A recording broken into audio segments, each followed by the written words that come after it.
کہ حضرت علی کا ذکر کرنا بھی عبادت ہے. اس حوالے سے ضعیف روایتیں موجود ہیں، لیکن قرآن کے اسلوب میں اللہ کے جتنے بھی نیک بندے ہیں ان کے واقعات کو بیان کرنا یہ عبادت ہی ہے، یہ اللہ ہی کا ذکر ہے. اللہ تعالیٰ نے قرآن میں سورہ ہود میں فرمایا کہ ہم اگلے انبیاء کا ذکر آپ سے اس لیے کرتے ہیں ان کے واقعات کا تاکہ آپ کا دل مضبوط کریں. یعنی نبی علیہ السلام کو جب اس حوالے سے دکھ ہوتا تھا، اتنی محنت کی ہے، اتنے کم لوگ بات قبول کر رہے ہیں، تو پھر اللہ تعالیٰ نے نوح علیہ السلام کا ذکر کیا کہ وہ تو 950 سال تک تبلیغ کرتے رہے، آپ کو تو ابھی 13 سال ہوئے ہیں.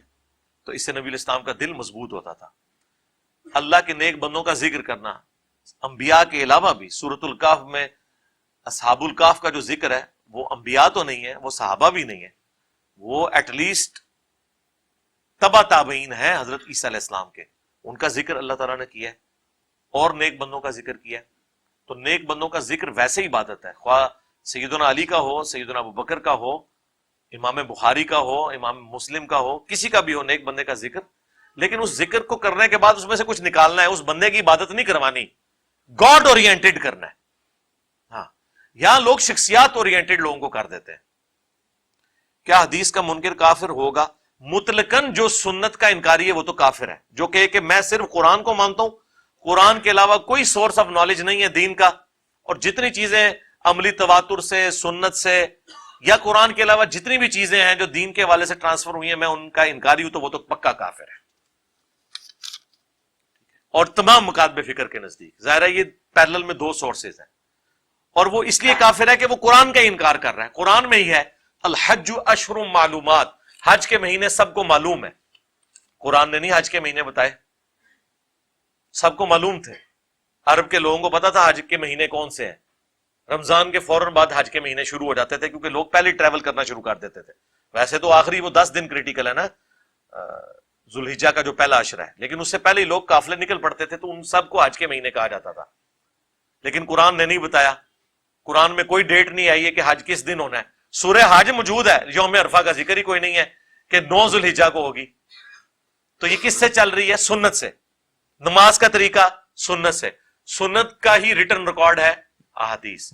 لہذا مطلقاً تو سنت کا انکاری کوئی بھی نہیں ہے، غامدی صاحب بھی نہیں ہے.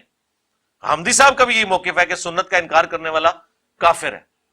ہاں، رہ گیا چند احادیث کا انکار کرنا، تو وہ کیا حنفی نہیں کر رہے ہیں رفع الیدین کی حدیثوں کا انکار؟ صرف غامدی صاحب کو کیوں ٹارگٹ کیا جاتا ہے؟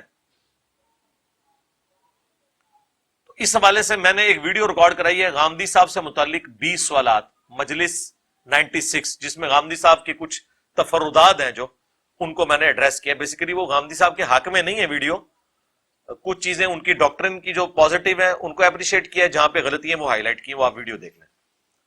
پرانے نوٹ کے بدلے نئے نوٹوں کا بزنس کرنا، زیادہ تر صورتیں تو اس کی حرام ہے. نیو کرنسی نوٹس کا بزنس، یہ آپ یوٹیوب پہ لکھیں، میں نے تفصیلی ویڈیو ریکارڈ کرائی تھی. اگر تو آپ نئے نوٹ لے کے ان کو ہاروں میں لگاتے ہیں، یعنی ویلیو ایڈیشن کر رہے ہیں، سٹیپلر کا خرچہ ہو رہا ہے، مزدوری ہو رہی ہے اس پہ، اور وہ ایک 10,000 روپے کا جو نوٹوں والا 10,000 روپے کے نوٹ جس میں لگے ہوئے ہوں، وہ ہار آپ کو 10,000 کا تو نہیں ملے گا. وہ ہو سکتا ہے 10,000 کے اوپر آپ کو 3,000 4,000 دینے پڑے کیونکہ اس پہ محنت ہوئی ہے. تو اس طرح کا کاروبار تو درست ہے. لیکن کوئی شخص یہ کہتا ہے کہ یہ میرے پاس جو ہے یہ نئے نوٹوں کی 100 کے نوٹوں کی ایک دتھی ہے، یہ لے لو. اب 100 کے نوٹ ہیں، اس کے اندر 100 تو 10,000 بن گئے، اس کے بدلے مجھے 11,000 دے دو پرانے نوٹ. تو یہ پھر پیسے کے بدلے پیسہ ہے، یہ حرام ہے. پیسے کے بدلے پیسہ ایسا پیسہ ہے کہ جس طرف دونوں طرف ورتھ ایک ہے. ڈالر کے بدلے پیسے لیں آپ، روپے لیں یا پاؤنڈ لیں، وہ جائز ہے کیونکہ وہ دونوں کی کرنسی کی ویلیوز ڈیفرنٹ ہیں. یہاں 10 روپے کا نیا نوٹ اور 10 روپے کا پرانا نوٹ، کیا دونوں کی قیمت برابر نہیں ہے؟ تو آپ نئے نوٹ کو پرانے نوٹ کے عوض پیسے لے کے کیسے بیچ سکتے ہیں؟ یہ حرام ہوگا. اس میں ہمارے بینک بھی بہت بڑے مجرم ہیں. بینک کے جو ملازمین ہیں، گورنمنٹ کی طرف سے عید کے موقع کے اوپر اسٹیٹ بینک نئی نوٹوں کی دتھیاں جو ہے وہ ریلیز کرتا ہے. شناختی کارڈ کے عوض آپ کو 1 یا 2 دتھیاں مل جاتی ہیں، اس سے زیادہ نہیں.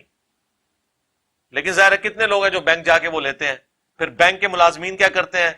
وہ کہتے ہیں جی شارٹ ہے، اور وہ سائڈ پہ کر کے رکھتے ہیں، اور جو ہاروں کے کاروبار کرنے والے، نئے نوٹوں کا کاروبار کرنے والے لوگ ہیں، ان کو وہ پھر بیچتے ہیں، ایک ایک دتی کے اوپر 30 روپے 50 روپے 100 روپے اون لے لیتے ہیں، وہ بھی حرام کما رہے ہیں، وہ کاروبار کرنے والا بھی اس طریقے سے حرام کر رہا ہے۔ ہمارے ایک اسٹوڈنٹ ہے، ان کا پاکستان لیول کا بزنس ہے، وہ 8 سے 2 سال پہلے یہاں آئے تھے، تو انہوں نے ایک کوشچن کیا تھا، وہ پھر میں نے ایز اے اسپیشل کوشچن اس کو ایڈریس کیا تھا، وہ یوٹیوب کے اوپر آپ جا کے دیکھیں تو میری ویڈیو اپلوڈ ہے، نیو کرنسی نوٹس کا بزنس، تو کافی ساری باتیں تو میں نے اس میں بتا دی۔